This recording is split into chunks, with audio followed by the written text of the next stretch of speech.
Hey guys, welcome to Shorthorn Leather. Today is the first episode of its kind.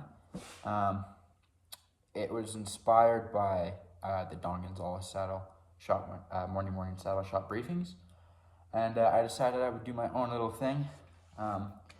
So this is the Shorthorn Leather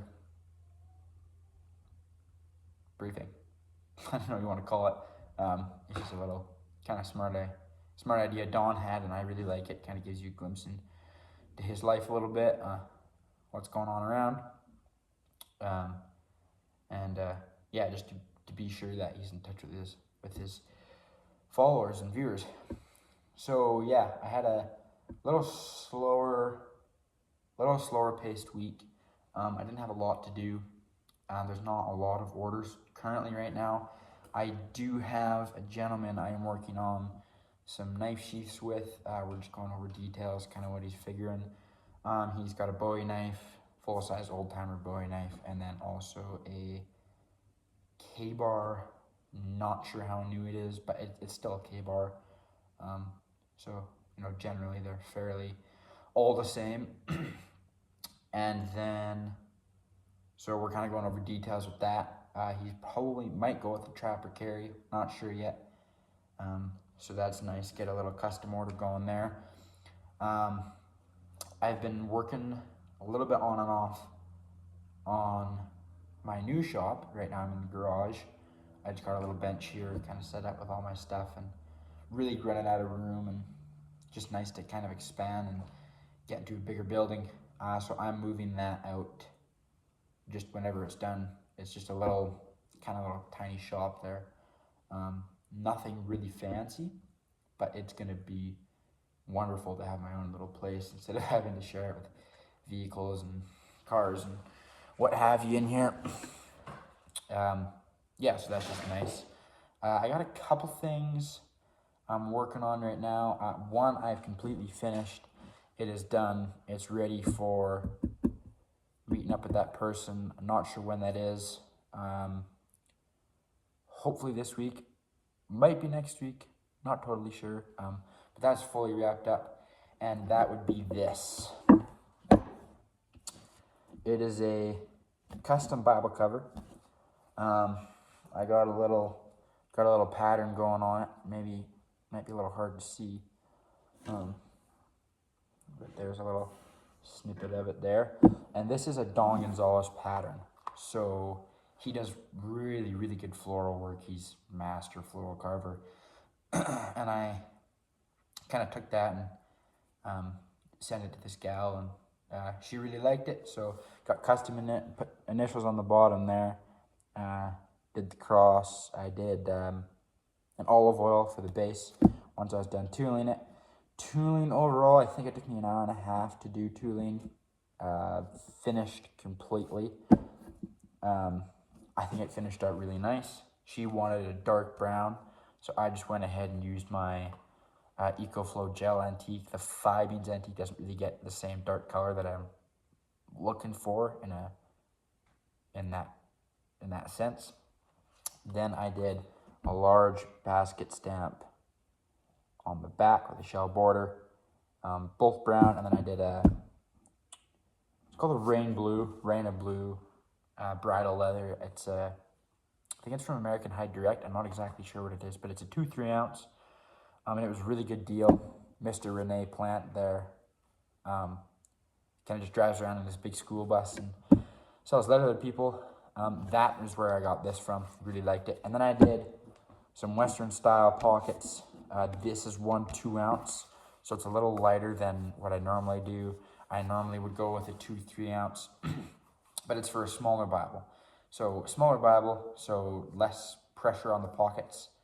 So I can get away with using 1 2-ounce. And I did do a couple coats of olive oil, and you can also see those little spots there. That I'm not exactly sure what happened, but it does look like this cow had some very serious mosquito biting or something going on. Not exactly sure what happened, but they really showed up once I put the olive oil on. The olive oil really makes things pop once it's been applied. So make sure when you're picking out your hide, make sure that you know that that hide does not have any issues, that it is clean and there's no weird, awkward blotches or spots on there. That's just another thing for quality checking. I did not do that, which was poor on my part. It's a lack of, I guess, responsibility on my end. But it just, yeah, I kind of just went ahead and did it. And next time I really need to watch that. But it did finish out really nice and thin. I think it went real well. Could have gone a little bit better with my tooling, but I am not the best at the tooling part of things. It's kind of just a real work in progress. But I have nice depth and good color. Those are some of the biggest things to look out for. The next one, the next piece I'll show you is just for the sales floor. It's not for anything customer related as far as customer goes, but it is just for the sales floor. It's a little billfold wallet, bifold, billfold, whatever you want to call it. And this is another Don Gonzales pattern. I really do like your patterns, Don. I think they're really good. And it also, some of them can be a little challenging, especially if they're more advanced patterns, since I am not the best at it. I am trying to learn more about it. Get a lot better at it. This is his pattern. Just a basket stamp on the right hand, so the back side, and a nice broadleaf flower on the left, or right, I guess, when it's folded up. It is, right side is the flower, back side, so left side is the panel, is the little basket stamp there, and I just did a large basket stamp. Don Gonzales has a great video of how to do that if you're wondering. That's how I learned to do it. I use it all the time, non-stop, constantly. I just really like how it looks and how it finishes out. This one I did have a little thicker, 5, maybe 6 ounce. I did peel off my tape, my painter's tape. That's what I use to stop my piece from stretching when I'm whipping on it. But this one, I actually left the painter's tape in there just to give it a little better structure. I probably could have gotten away with taking it out, but I decided to leave it in there, hoping it would give it make it a little stiffer, which it really didn't, which is a little disappointing. I think next time I'm going to be using poster board. I'm going to glue that in good and proper, so then that way it gives just this a little harder feel, so it's not just on the Bible stiffness to keep it there. Yeah, and then the other thing I'm working on, or I finished, is this saddle horn. Yeah, so it was a little longer process. This is the first saddle horn I've ever done. So it is not very good. I will say that, I'm going to be honest. Not very good. It's definitely very rough. But I think it went well for the first one, so I'm going to cut and show you that saddle horn. So here we have the saddle horn here. It's a 9/10 ounce, just your regular veg tan. Not sure how many stitches per inch I did on it, but I think it actually finished out pretty decent, especially for it being the first one. And this is just a camp saddle, so it doesn't really matter which way it's wrapped, but I'm 90% sure I actually wrapped this backwards, accidentally on my part. But for the first one, I think it ended up really nice and pretty. The underside is not pretty. It did not finish out nice as I wanted to, but that is okay. I just did a regular slicked edge. I didn't dye it or nothing. But yeah, I actually think it turned out really well. I did repipe this. I put a new seam on there because that old one was torn and ripped. And I re-glued this candle cover on or the swell cover, sorry, because the old swell cover was not glued on. Nothing in this saddle was glued on to anything.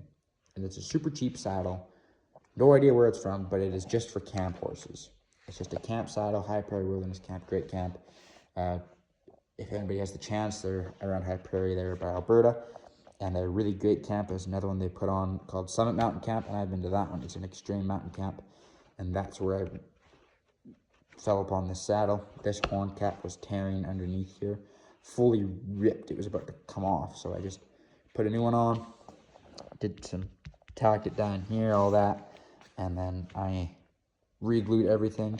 I also re-glued this gullet leather that needed to be re-put on, and I re-skived it, so I lifted the whole seat up, all that.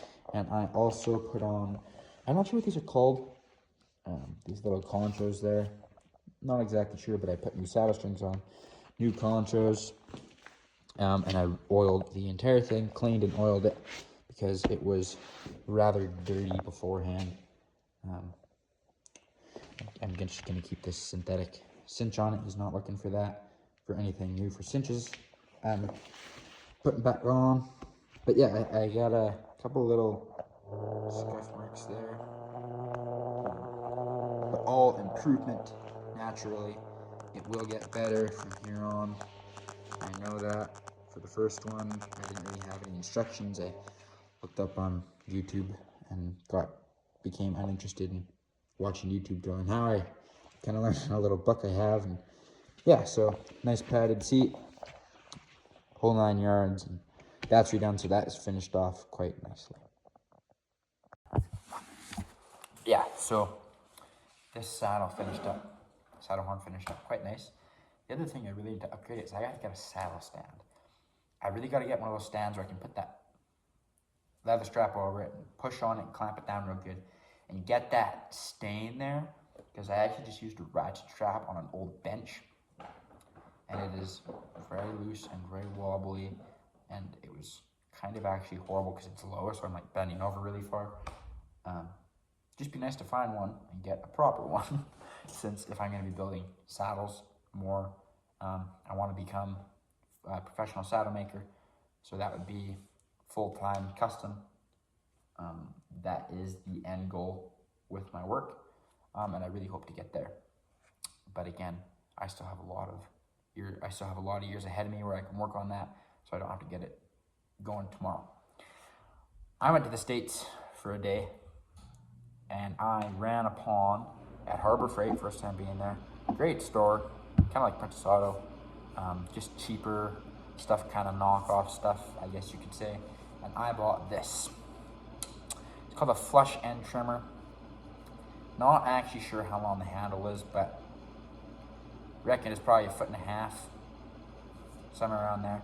And they're heavy duty jawed flush end trimmers, and I'm just going to grind that top bit down so it's a little bit lower to the nipping part, so that when I get my rivets, when I get my heavy duty copper and brass rivets, I can get that nice and close and snip it off easier than trying to use a set of these, which do work just fine. They're just a set of angle cutters. They do work fine. It's just not as good as these because I have a really long handle that I can get on there and snip it flat and flush, and then done with it, and that's it. And it also cuts a lot cleaner than those pliers do. Just another thing, nice to get a nice long set of pliers instead of buying horseshoe nippers or something more expensive. The other thing I want to work on is just another custom little project, and that would be for this Bible. It's called Every Man's Bible. It's a nice study Bible. Got all kinds of good, cool applications in there. I really like it for reading. A little bit bigger, it's an NLT. It's a little thicker, and I want to build a custom Bible cover for this and try maybe a couple things I haven't tried. Do a little more complicated pattern. Maybe see if I can find a good acorn pattern, do a natural cover. So no dyeing, no two-tone, no antique, just plain Jane. That's it. All a couple heavy coats of olive oil, and just be done with it. I think that looks really slick. And it does finish out quite nicely, in my opinion at least. Yeah, so I want to work on that. That's an upcoming project that I will maybe show you guys later. Sorry about that. Just had a sibling walking through the door wondering what I was up to. So, back to it though. Gonna nail a lattigo onto here. It's an 1.5 inch maybe hole, and then it has a steel piece on this side, like a little steel flange that runs on, and then it goes through the bottom of it. There's a little oblong hole there, and then it actually ties on to that step. You step on it, you lock it in, kind of like one of those saddle setups for putting your tree on, and then you step on it and clamp it down like a saddle stand. Exact same idea, just in a stitching pony application. So that's pretty cool. Happy to share, hopefully share a little bit more of that. Kind of show the process of doing that. I think that'd be really cool. And I'm also going to be doing a shop tour. And that will also, I think, be very awesome. Once that new shop's in, I'm going to be doing a new shop tour. I'm going to have the full setup. It's going to have power. Naturally, I'm going to have room for my sewing machine, all kinds of stuff. For those of you who don't know, I'm actually running a Tippmann Aero Stitch. I don't remember how old it is. I think it's from the 50s, 60s, somewhere in there. It's all cast, so it's very, very, very heavy. But it's a pneumatic sewing machine, and as far as that foot goes up, which is, I want to say, almost 2 inches, I can go through leather. Inch and 3/4, probably around there. As far as that foot goes up, basically, I can punch through it, and it stitches it just fine. Awesome machine, absolutely love it. It's a real harness machine. Comes even with a little stitch guide. You flip it up. It's a little bit older, but it's really awesome. Came with 2 spools of yarn. 207, I believe, was the diameter of the thread. Yeah, really cool. Came with a stand and all that. Came with the old book. Came with a whole Tippmann organization box. Came with extra bobbins. Came with extra bobbins, extra needles, extra presser feet, all kinds of stuff. I'm still learning how to oil it, because that's one of the biggest things. I cannot figure out how to oil this thing. It doesn't need it quite yet, but it's definitely coming up close to where I will need some. So I'm going to do that hopefully sooner than later. I also have a couple little extra projects that you guys are going to see. I'm probably going to take some more videos of them. Maybe the process of me doing them instead of just showing you them on the saddle shop, I guess, briefing thing. And I'm going to go ahead and maybe show you some of that instead of just saying, here's the project, here's the product, this is what I did, boom, this is it, right? Maybe show you a little more of that. Yeah, but right now, just chugging away on that new shop. Really isn't much else. One thing I did forget is I'm making a minimalist style 22 holder, I guess, kind of like a little mini scabbard. This is a single shot Cooey model 750. It is a 22 caliber LR and also SL. Really nice, very nice Cooey, actually. Those of you who don't like Cooey, well, I apologize, but these are really great rifles. I really like mine, and I'm gonna do it on, it's gonna sit on the rear cinch, and it's gonna attach to your rear D. So basically, kind of hard to explain, but it's gonna have a flat back on it. It's basically gonna be a hollow that the rifle slides into, and I'm gonna do a little cutout for the sight so it slides down and rests on the bolt. And it's not gonna sit super low that it's gonna hit the ground if you're doing rock climbing, but it's not super high. It's still out of your way. You do hit your feet if you're far enough back, or if you're riding with spurs or something like that. You can hit the barrel with your feet, which in all honesty isn't incredibly great, but I don't really have any other options. I don't want to build a full size one. I don't want to put it in the front. I don't want to make a ringing for the rifle to slide under my stirrup. Just harder on the firearm in general. So I'm going to come up with a couple of different ideas. Maybe tilt it one way or the other, get it out of the way of your foot, maybe tip it back or this way, or I don't know.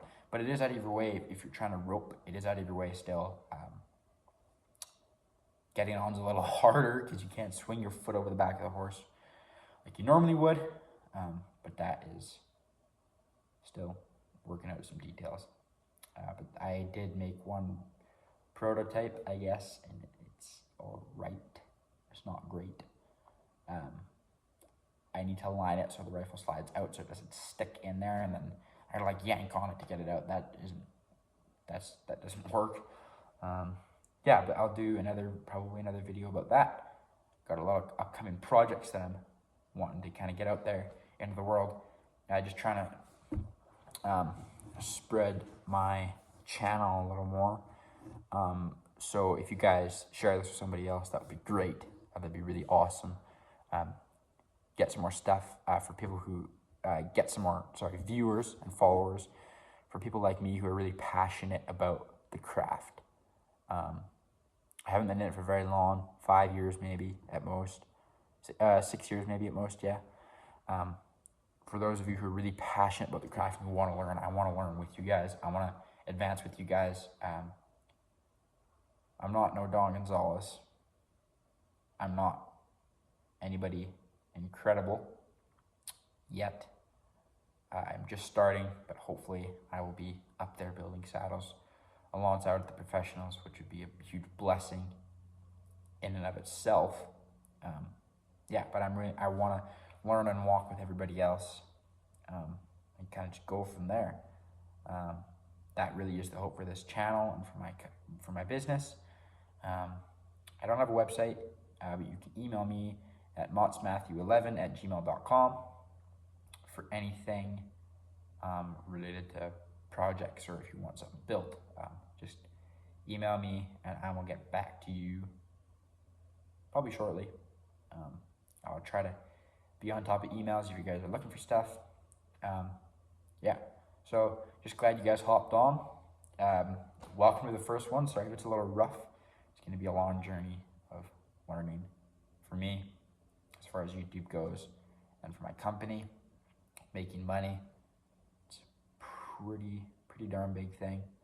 I mean, if I don't make money, then this is kind of just a waste, but it is really hard to make money doing leather work, especially when you're just starting and when you're young and people don't really care about what you do because you're like, oh, you're just young. But don't worry, push through it, you'll get there.